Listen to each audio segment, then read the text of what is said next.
Hello friends, welcome back to the iSenShare channel. In this video, I will show the tutorial to open ODBC Data Source Administrator in Windows 10. Way 1. Turn ODBC Data Source Administrator on via Run.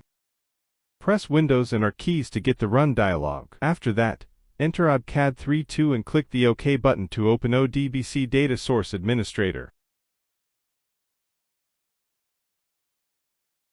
Way to open ODBC Data Source Administrator in Command Prompt.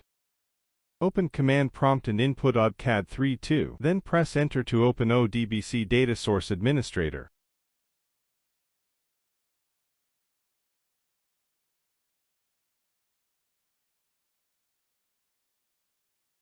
Way 3. Open ODBC Data Source Administrator through searching. On the Windows search bar, type ODBC in the search box and choose ODBC Data Source to open.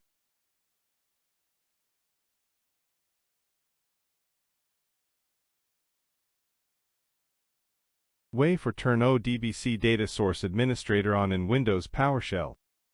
Open Windows PowerShell and execute the command line ODCAD 32.x. Soon, you can see the ODBC Data Source Administrator.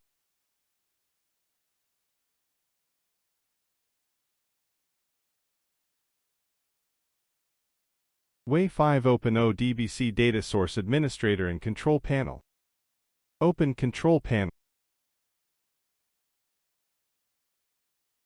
Search ODBC and click Set up ODBC Data Sources to open ODBC Data Source Administrator.